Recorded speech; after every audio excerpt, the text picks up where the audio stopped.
한산하더라고요. 아마 가족 간에 좀 쉼을 누리기 위해서 그런 것 같아요.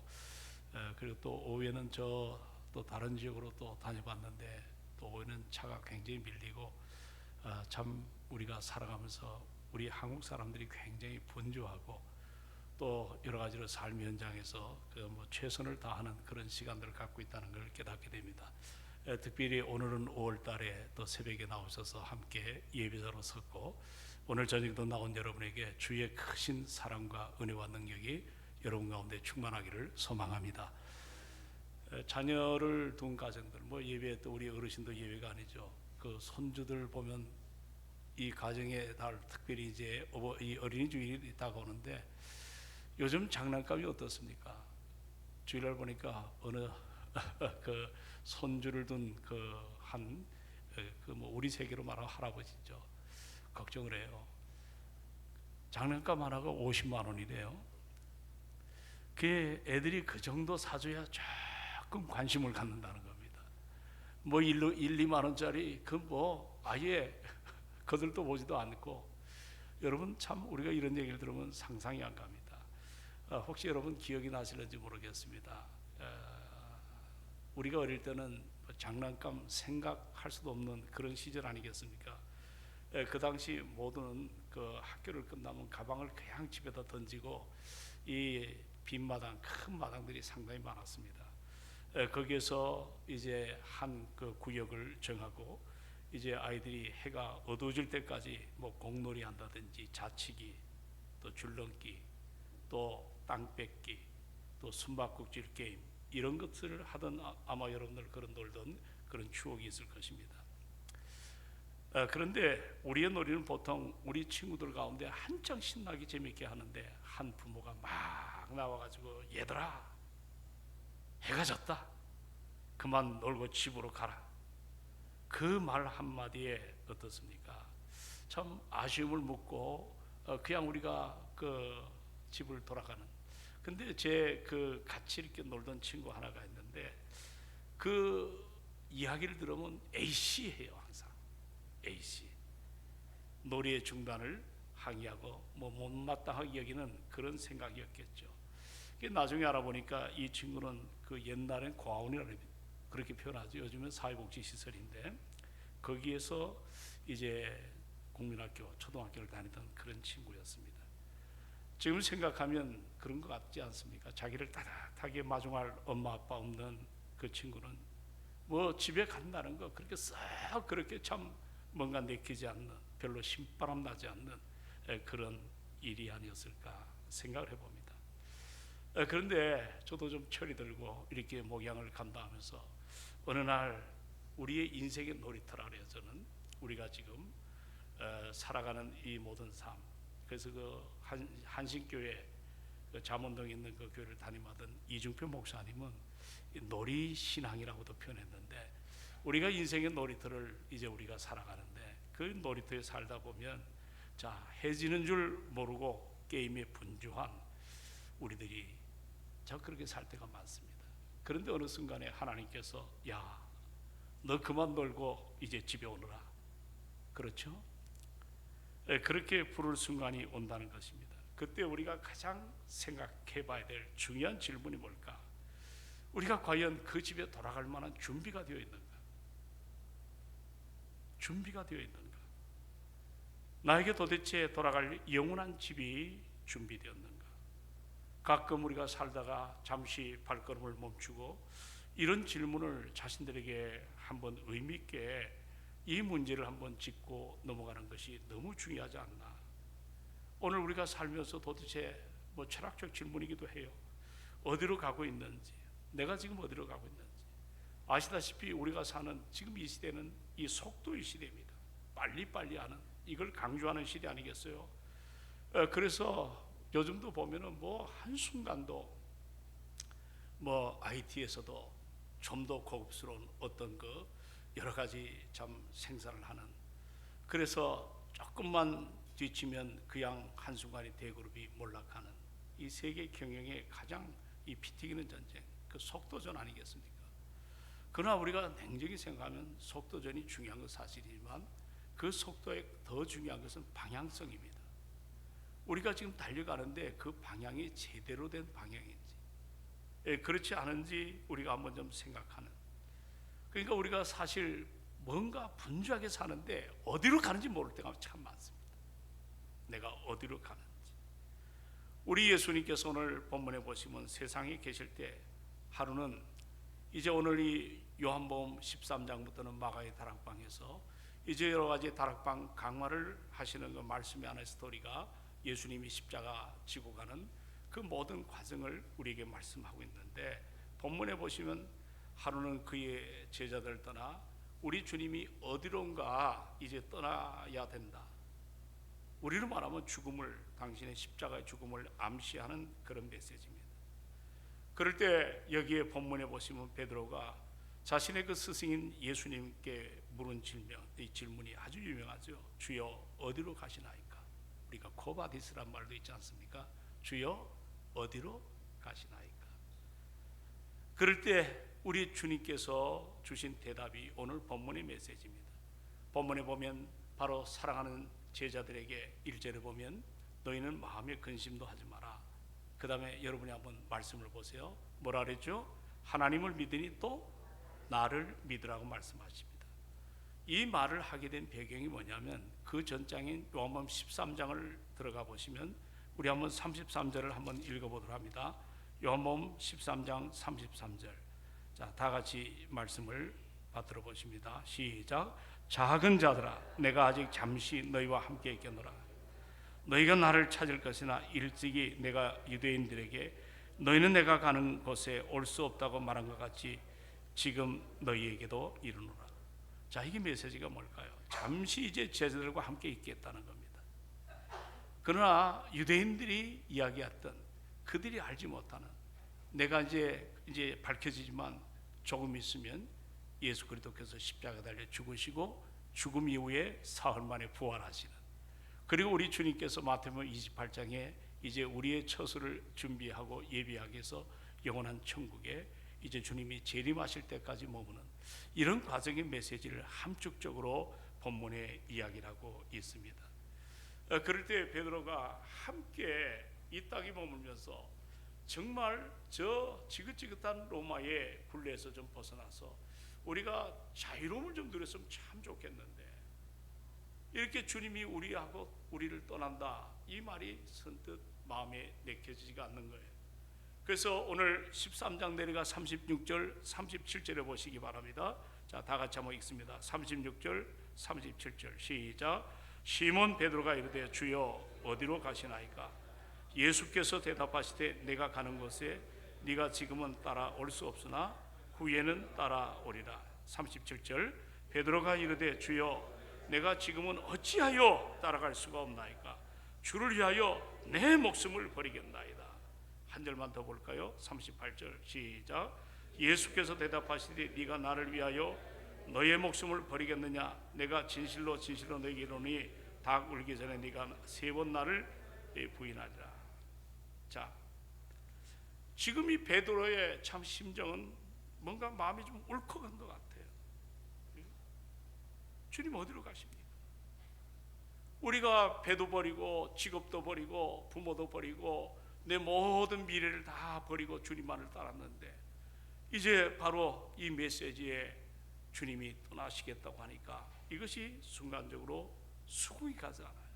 이건 베드로만의 문제가 아닌 것 같아요. 이 문제는 함께 따르던 제자들도 같은 마음이라는 것을 알 수가 있습니다. 그럴 때 주님께서 뭐라고 말씀하냐면, 지금은 너희가 나를 따라올 수 없지만 나중에는 이제 따라온다는 말씀을 이야기하면서 오늘 메시지가 따라합시다. 너희는 마음에 근심하지 마라. 하나님을 믿으니 또 나를 믿으라. 아멘. 예수님께서 아버지의 영원한 집에 가신 일은 본래 계시는 곳으로 우리 주님은 돌아가는 것이 되지만, 더 중요한 것은 그걸 갈 때 무엇을 예비하러 간다? 우리의 처소, 우리의 있어야 될 영원한 맨션에도 표현하죠. 하나님의 생명을 가진 우리 믿음의 사람이 이 땅이 영원한 처소가 아니거든요. 우리는 잠시 나그네로 살아갑니다. 그리고 고린도서에 보니까 우리가 살고 있는 장막은 언젠가는 다 텐트는 낡고 헤어집니다. 그러나 우리가 여기가 영원한 초소가 아니고 이제 이 나그네의 옷을, 이 헤어진 모든 것들을 벗어버리고 영원한 초소, 우리 주님이 준비해 놓으신 그 초소로 간다는 메시지죠. 오늘 주님께서 그 일을 위해서 준비하시고 이제 너희로 하여금 이곳으로 이끌어 주시겠다는 말입니다. 그런데 사실은 그렇습니다.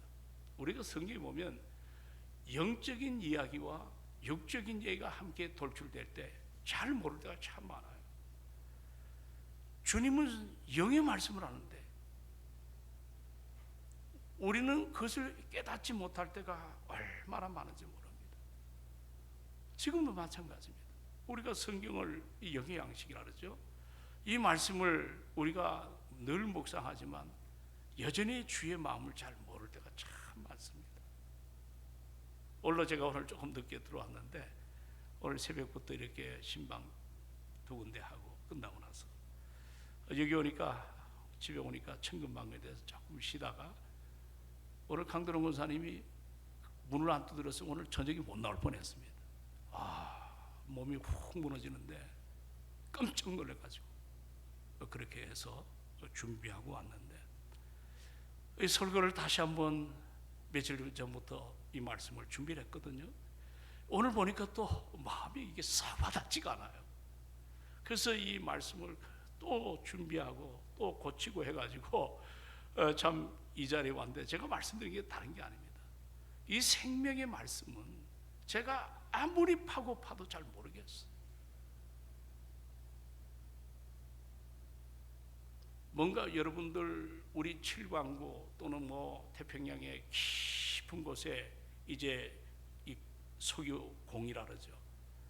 그걸 박을 때 발견할 확률은 몇 프로 되지 않습니다. 그 석유공 하나 받는데 돈이 기약 엄청납니다. 참 우리가 인생의 수고름이 많습니다. 하나님의 말씀을 우리가 육적인 관점으로 보려면, 육적인 관점으로 들으려면 잘 이해가 안 됩니다. 그게 어느 순간엔 졸음이 오고 뭔가 자꾸 딴 생각이 드러나고, 그러나 영의 일을 영으로 감당할 때 우리 안에 놀라운 비전이 일어날 줄로 믿습니다. 그러니까 오늘도 저녁에 성령께서, 항상 우리 기도해야 돼요. 성령께서 오늘 들려지는 이 말씀을 사람의 말로 듣지 않게 하여 주시고 하나님의 말씀으로 들을 수 있도록 내 귓문을 열어 주시옵소서. 그래서 계시록 2장에 보니까 귀 있는 자는 성령이 하시는 말씀을 뭐라 그랬어요? 들으라고 말씀하십니다. 오늘도 여기 보니까 이제 이게 두 개가 충돌하는 거예요. 제자들의 생각과 하나님의 생각은 다른 거예요. 그러니까 어디로 가십니까? 답이 안 나오는 거예요. 우리가 다 포기했는데요. 우리가 주님을 위해서 다 헌신했는데, 내가 다 희생했는데 주님이 우리를 떠난다니까 이해를 못하는 거예요, 제자들이. 그럴 때 그 옆에 있던 의심쟁이라고 하지만 상당히 저는 도마의 공헌이 크다고 생각합니다. 여기 도마가 뭐라고 질문하죠? 5절을 다 같이 봅니다. 이런 여러 가지 상황 가운데 지금 5절의 메시지에 뭐라 나옵니까? 도마, 시작. 도마가 이르되 주여 어디로 가시? 우리가 알지 못하거늘 뭐를 어찌 알겠나이까? 그 길, 그 길 유일한 길입니다. 우리 인생에 숱한 길이 있습니다. 여러분의 집을 들어가는 길이 한 군데만 있습니까? 여러 군데가 있습니까? 여러 군데가 있죠. 앞길, 뒷길, 옆길, 윗길. 바로 여기 지금 도마가 질문한 건 명확합니다. 그 길, 유일한 길, 그 진리의 길이요 참된 생명의 길이요 바로 유일한 그 길을 우리가 어찌 알겠는가? 참 놀라운 질문이에요. 그럴 때 주님이 6절 말씀에 지금 뭐라 그래요? 여러분 너무 잘하는 말씀이죠. 자, 다 암송도 하셨을 거예요. 시작.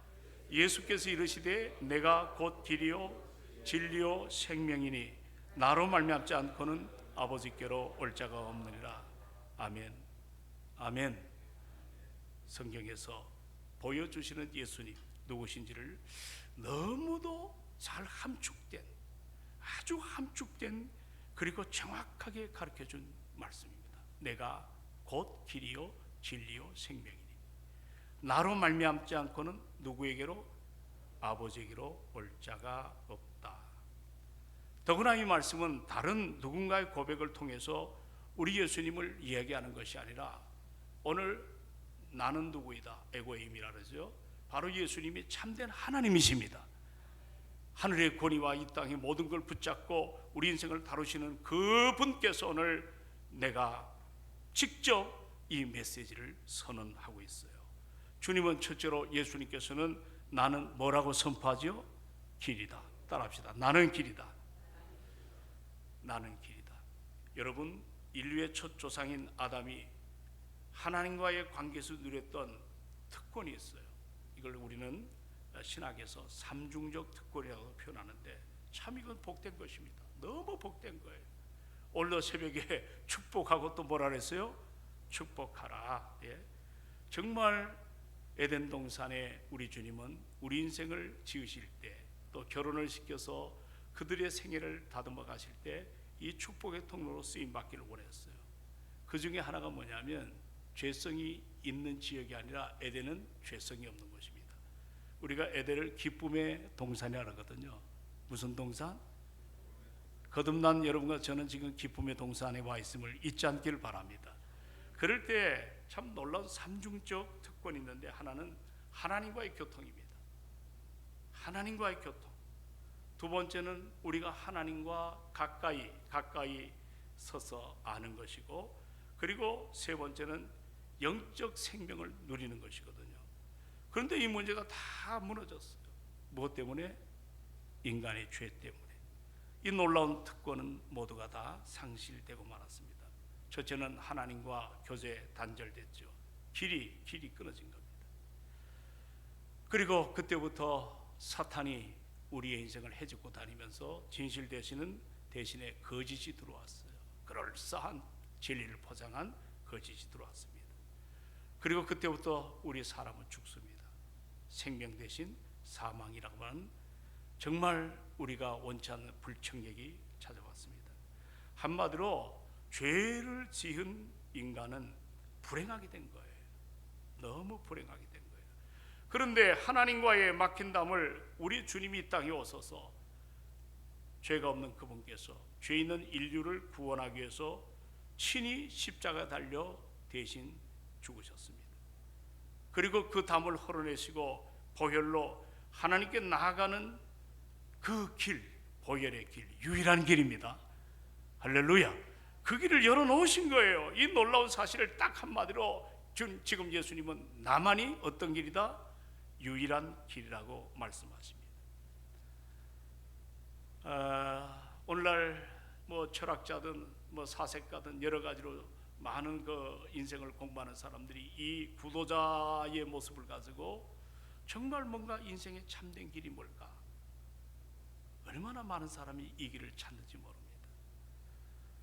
여러분, 잠언 14장 12절에 보면 어떤 길은, 따라합시다. 어떤 길은 사람이 보기에, 자, 어떤 길은 사람이 보기에, 그 다음에 뭐라 나왔냐면 바르지만 이 일이 맞다. 그래서 참 살아가는 사람들이 많지 않습니까? 그러나 필경은 사망의 길이라고 표현하고 있습니다. 참 우리 사람이 너무 무지해요. 그 허경영 씨라고 아시죠? 그분이 요즘 포천 쪽인가 어디 쪽에 그 집을 거대한 궁궐같이 지어놨어요. 그분의 강의를 듣기 위해서 한 강의에 10만 원인가 그래요. 사람이 예약하지 않으면 갈 수가 없습니다. 근데 보면은 허무맹랑한 얘기 속에 사람들이 빠져 있습니다. 미혹된 길입니다. 잘못된 길입니다. 이런 데 인생을 허비하는 사람들이 뭔가 인생에 한계가 있으니까 자기 문제에 여러 가지 경제적 또는 여러 가지 건강의 문제, 또 미래에 대한 불안정, 이런 것들을 해결하기 위해서 소위 그런 길을 구도자적으로 찾아갈 때가 얼마나 많은지 몰라요. 여러분 아신 대로 공자, 석가 다 그 구도자의 길을 걸어갔지만 그들이 유일한 참길을 우리에게 보여주지를 못하고 있습니다. 길이 아니면 가지 말고, 길을 걸을 때 방황하지 말고 오직 우리는 예수 그리스도, 그분만이 우리의 유일한 길임을 잊지 않기를 주의 이름으로 부탁합니다. 예수 그리스도, 그분만이 우리의 유일한 생명의 길이에요.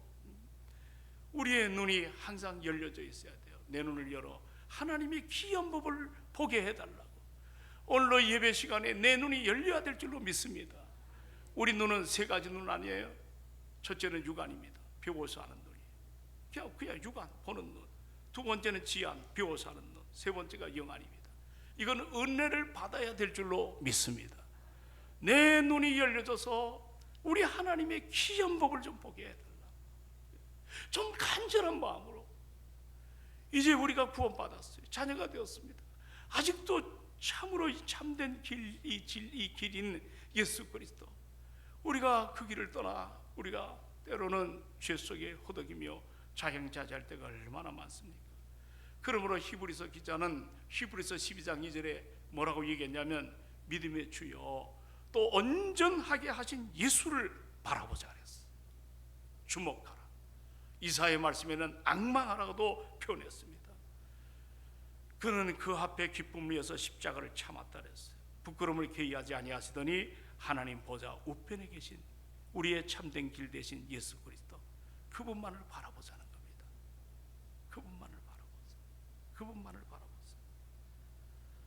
히브리서 기자는 지난날 예수 영접하고 불신자가 또는 유대교에서 기독교로 개종한 사람들이 얼마나 기쁜지 모릅니다. 그러나 박해가 시작되었습니다.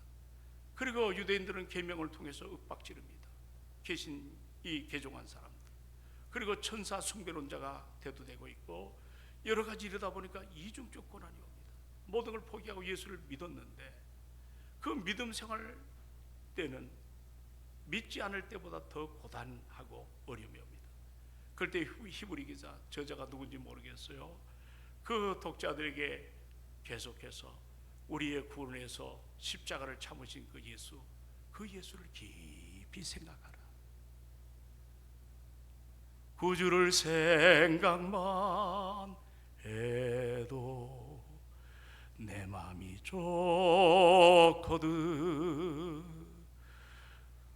그 얼굴 배울 때에야 얼마나 좋을까.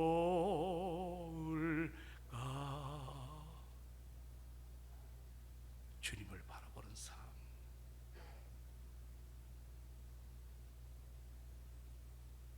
그분은 믿음의 주가 되십니다. 나를 온전케 하신 분임을 잊지 않기를 주의 이름으로 부탁합니다. 그 예수만 우리가 바라보라고 성경은 말씀하십니다.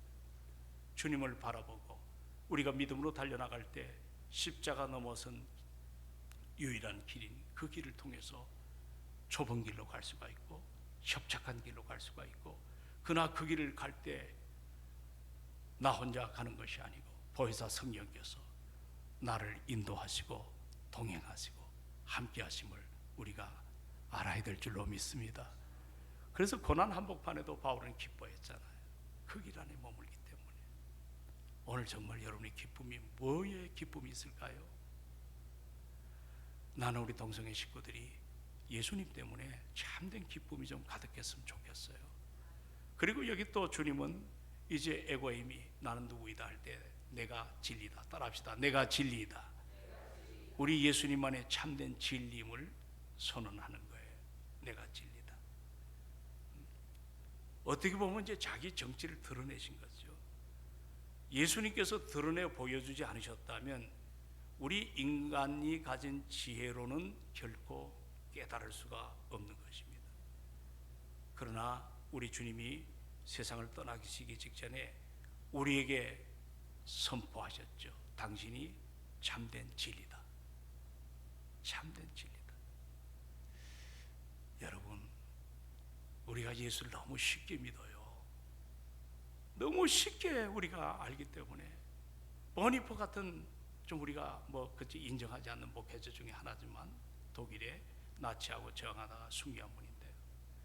너무 우리가 값비싼 희생의 십자가를 값싼 은혜로 여긴다 그랬어요. 연구하려고 하질 않아요. 뭔가 묵상하려고 하질 않아요. 너무 바쁜 세상 앞에 그냥 천편일률적으로 백화점 가면 백화난방으로 여기저기 물건을 지니는 것처럼 우리 구미에 맞는 것을 그저 내가 돈 있으면 사고 그냥 윈도우 쇼핑도 하고 하지만, 우리가 진정 예수 그리스도, 내 인생의 모든 것 되시는 그분이 진리 되심에 대하여 우리가 참으로 은혜 앞에 서서 그 말씀을 붙잡고 나가는 진정한 믿음의 아름다운 우리가 되어야 되지 않겠나요? 여러분, 예수님이 진리라는 말씀은 뭘까? 왜 당신이 자기가 진리라고 표현할까? 오늘을 사는 여러분의 시대를 뷰카라래요. 뷰카 시대. 좀 어려운 단어죠. 청년들이 많이 알고 있죠. 뷰카는 영어의 앞글자 4개를 정리한 건데, 이 뷰카, VUCA란 말인데 뭐 영어가 어려워요. 하나는 뭐냐면 변동성, 또 하나는 불확실성, 또 하나는 복잡성, 그리고 또 하나는 모호하다고 하는 모호성을 합친 단어입니다. 우리가 사는 이 시대는 지금 4차 산업시대에 깊숙이 들어왔어요. 이 뷰카라는 단어 너무 빨라요. 너무 빠르기 때문에 우리가 그 변화를 쫓지 못할 때가 참 많습니다.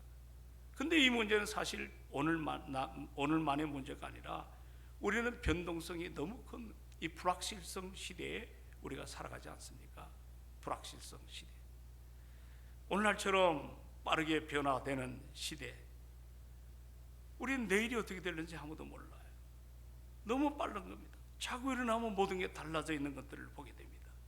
이런 시대에, 이 모호한 시대, 그래서 요즘 포스트 모더니즘이라고 하는 이제 그 모더니즘, 뭔가 규범이 넘어선, 그래서 오늘날은 진리가 사라져 버렸어요. 전부 절대적 가치가 없어요.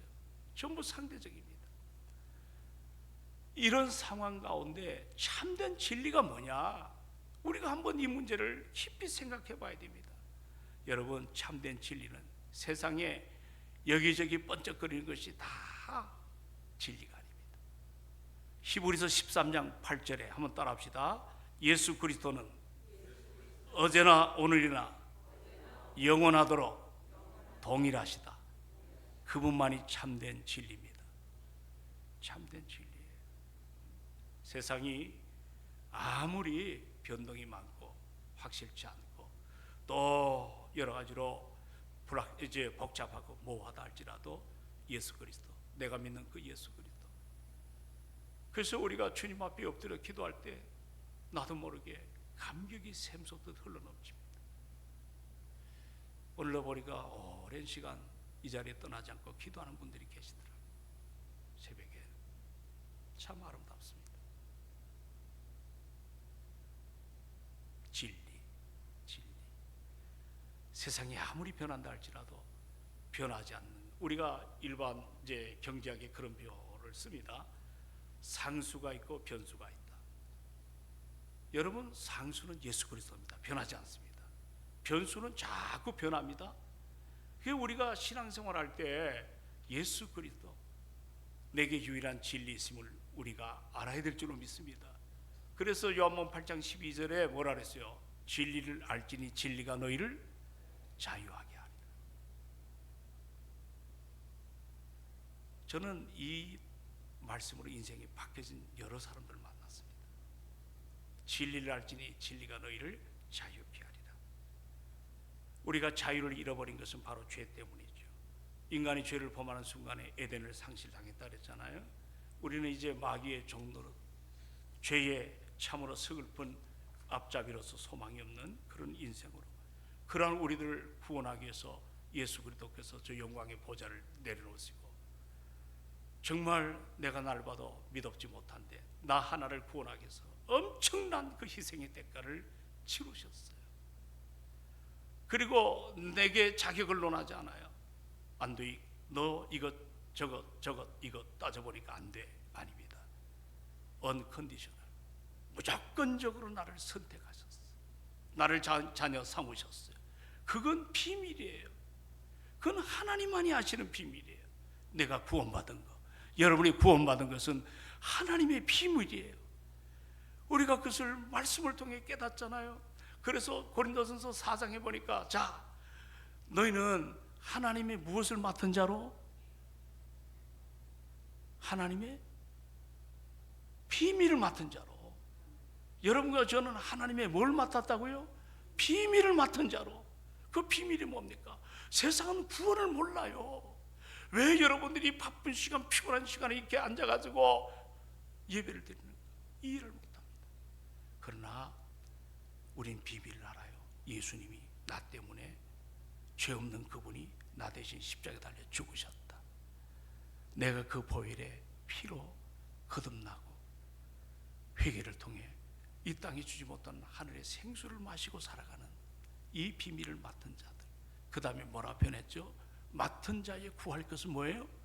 충성이라고 했습니다. 옛날 어르신들은 한자 시대였기 때문에 한자를 많이 합니다. 이 충성, 마음 중자에, 가운데 중자에 마음 심자가 담아있는, 그리고 성자의 말씀 변이죠. 이 성을 이루어가는. 그래서 하나님의 말씀이 내 삶 속에 이루어져가는, 이걸 충성이라고도 이렇게 해석을 했어요. 이 피스토스라는 말, 말투스란 말, 페이스란 말, 이게 다 이게 충성입니다.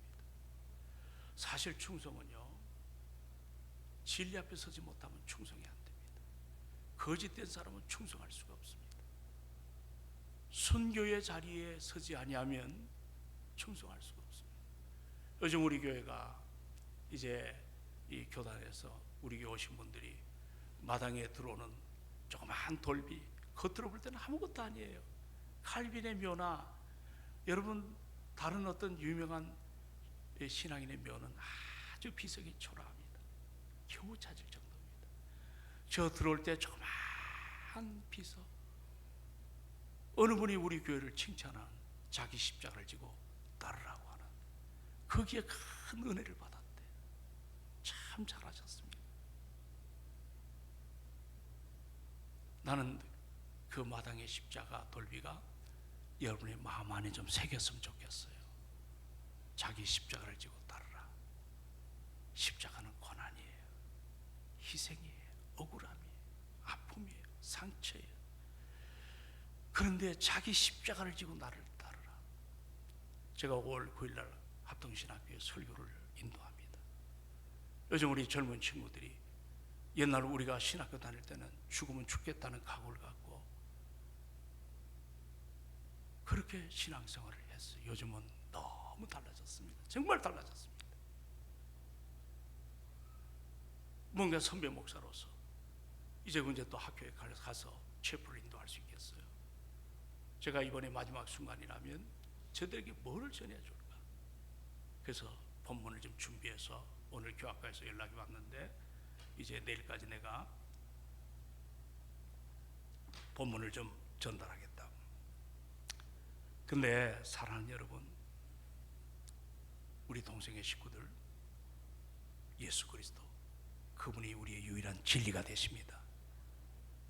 진리신 그 예수 그리스도, 그를 위해서 우린 비밀을 맡은 사람들이에요. 그렇죠?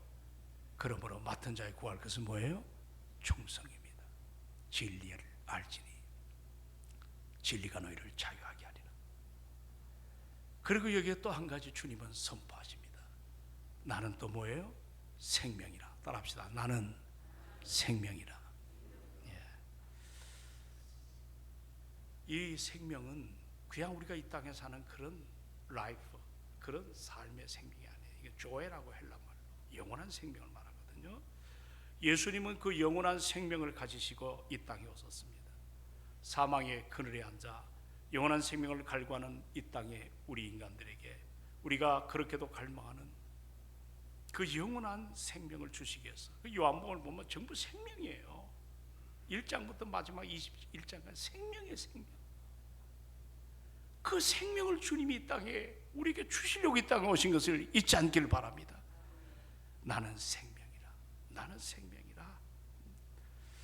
자, 영접하는 자에게는 영원한 생명 선물로 주었습니다. 사랑하는 동생 나사로의 죽음 앞에 비에 젖어 있는 누이 마르다가 예수님께 이야기합니다. 우리 오라버니를 좀 우리말로 쉽게 말하면 죽게 되었다고. 근데 예수님이 도착한 후는 나사로가 죽은 지 나흘 만에 왔어요. 그때 주님은 바로 그 무덤 앞에 서서 울잖아요. 죽음은 죄의 결과입니다. 사망의 종로를 타는 그 자리에서 인간의 한계를 하시고 뭐라고 말씀합니까? 나는 부활이요 생명이니. 그게 유명한 메시지가 나는 부활이요 뭐라래요? 생명이란 단어가 나옵니다. 그리고 믿는 자는 죽어도 살겠고 무릇 살아서 나를 믿는 자는 영원히 죽지 아니하리니. 그 다음에 네가 이것을 뭐예요? 믿느냐고 말씀하십니다. 저는 목사입니다. 장례식을 올해도 여러 군데를 치렀습니다. 근자에 가장 어린 영현이라는 친구를 주님의 품으로 보낼 때 그 부모의 모습을 봤습니다. 입관 치르고 날 때 현장에서 쓰러진 어머니의 그 아픔을 보았습니다. 만약에 여러분 주님이 우리의 참된 생명이 아니었다면, 그분이 나의 부활이 아니었다면, 사랑하는 여러분, 우리 신앙에 무슨 의미가 있을까요? 우리가 천년만년 이고지고 살 것 아닙니다. 언젠가 이 땅에 노화로 죽든지 병들어 죽든지 우린 다 죽습니다. 나그네로 이 땅에 살아갑니다. 그러나 그 육신의 생명은 제한적입니다. 그러나 성경이 말하는 그 생명은 생명의 연수를 말하는 것이 아니라 영원한 생명입니다. 우리가 일찍 죽을 수가 있어요. 교통사고로 또는 아주 험악한 죽음. 그러나 우리 인생의 죽음을 그런 외적인 것으로 따지지 말자는 겁니다. 어쨌든 우리가 죽습니다. 그러나 예수를 이 땅에 영접한 사람은 부활의 영원한 생명으로 주님이 다시 오는 날 우리는 승리의 주님과 더불어 이 땅에 승리의 모든 세상 앞에 선포하는 그날이 올 줄로 믿습니다. 너가 이것을 믿느냐? 네, 믿느냐? 여러분 뭐라고 대답할 수 있겠어요? 예수님이 영원한 생명이심을 여러분 믿으십니까? 정말 가슴 안에 이 믿음을 갖고 살아계시냔 말입니다. 영원한 생명. 예수님을 믿고 영접한 자에게는 영원한 생명이 주어지고 그 생명이 지금 우리 안에 있음을 여러분 믿으세요? 그걸 믿는다면 우리는 어떤 경우에도 낙심하지 않을 겁니다. 사탄은 밀가루도 나를 흔들어서 나를 신앙으로부터 점점 멀리하게 하나 성령은 점점 어렵고 힘들고 내가 고난이 오고 여러 가지 시험이 파도처럼 밀려와도 주님 앞으로 가까이 나오게 하시는 분이 성령이십니다. 여러분 왜 그래요? 우리는 시시한 존재가 아닙니다. 영접하는 자, 곧 그 이름을 믿는 자들에게는 하나님의 자녀가 되는 권세를 주셨습니다. 우리는 권세를 소유했습니다. 여러분 시시한 권세가 아니에요. 제가 옛날에 그 예화 들었잖아요. 저 여기 자양 사거리에 길이 너무 한쪽이 치우칠 때 누가 등장하냐면 교통경찰관이 등장합니다. 그분은 빨간불 파란불 중요하지 않습니다. 이 흐름을 보고 가라면 파란불이라도 미안합니다. 예? 빨간불인데도 가라면 교통순경의 지도를 받으면 가야 됩니까? 안 가야 됩니까? 가야 됩니다. 이 권세입니다. 나라에서 부여한 권세. 오늘 천국 시민으로 우리에게 부여한 권세가 있습니다. 그 권세, 내 권세 찬양도 했지 않습니까? 우리가 좀 이 땅에 머무는 동안에 기도로 하나님의 축복을 누리시기를 주의 이름으로 축원합니다. 얼마나 이 하나님의 특권 아니에요? 그 우리 신자는 시시한 존재가 아니에요.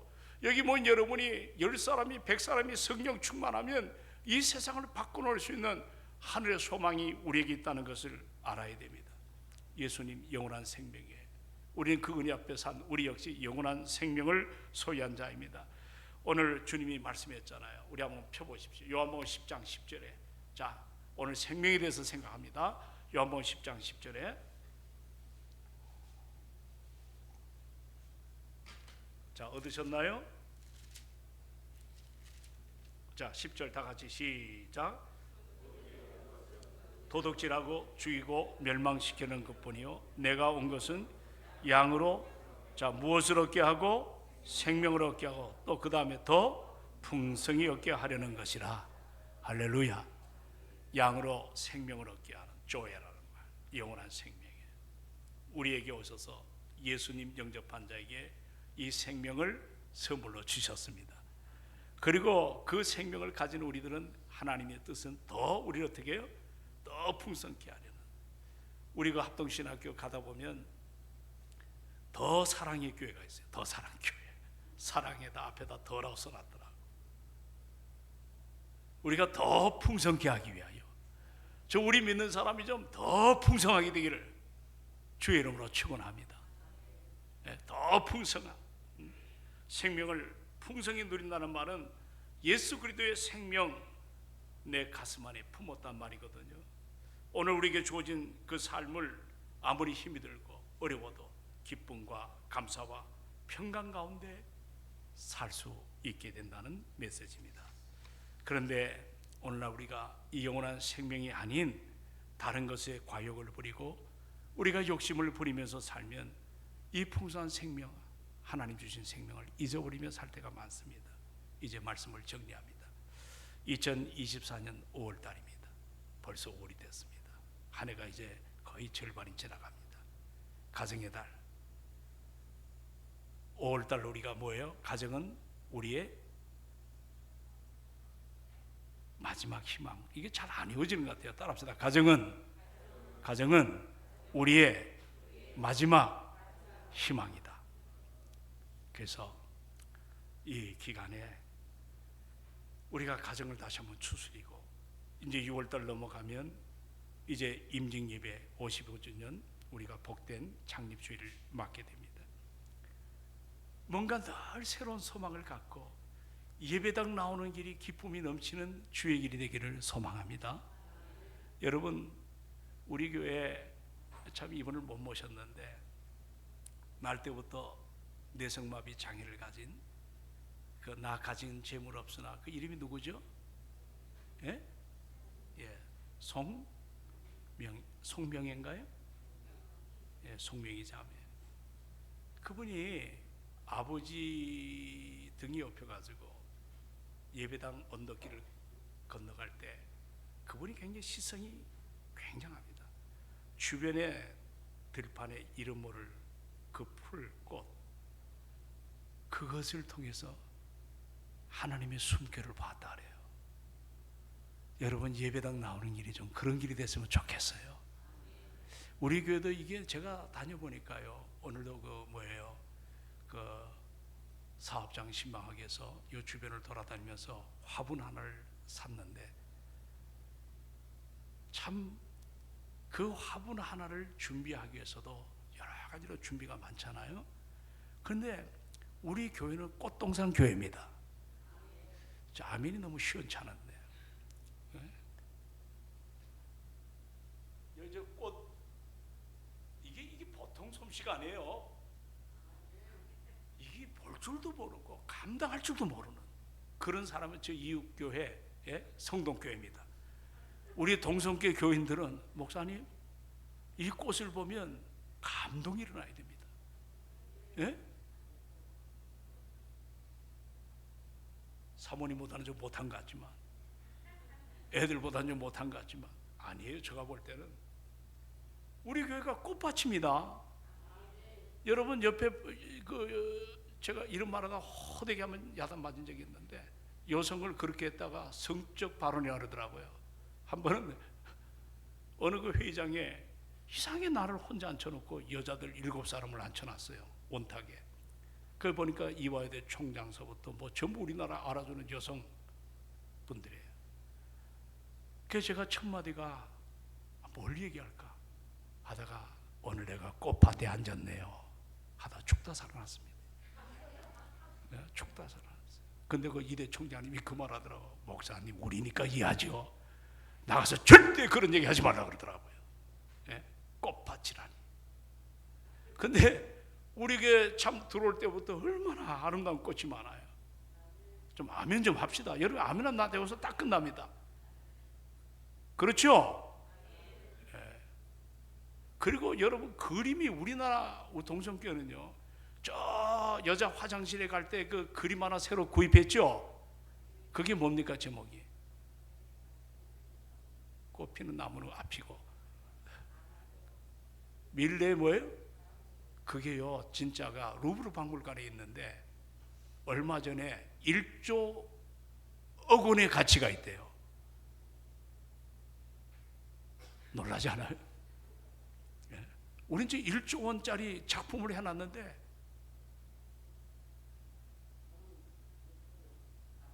근데 여러분은 그 가치보다 더한 예수님 짤이들입니다. 누구 짤이에요? 그래서 우리 교회 들어오면 꽃밭이죠. 비석에 십자가에 대해서 메시지가 있죠. 들어오면 은혜의 공간이죠. 여러분 감사하십시다. 이제 가정의 달에 가정이 화목이 넘치시길 바라고 6월 달에 우리 피택 장로님들 세 분 참 아름다운 분들입니다. 요즘에 이제 이분들이 새벽기도 다 나오죠. 얼마나 고마운지 몰라요. 철야 다 나오죠. 특세, 토세 다 나오죠. 이제 교회가 달라질 줄로 믿습니다. 장로 딱 끝나고 그 다음에 끝! 돼요 안 돼요? 그때부터 또 시작입니다. 오늘 내가 길이요 곧 길이요 유일한 길 곧 생명이요 곧 진리니 나로 말미암지 않고는 아버지께로 올 자가 없느니라. 우리 이 은혜 속에서 정말 멋진 인생으로 예수님 때문에 감사하고 예수님 때문에 즐거워하시고 예수님 때문에 시험이 와도 믿음으로 거뜬하게 이겨내는 우리의 삶 되시기를 주의 이름으로 축원합니다. 아버지 하나님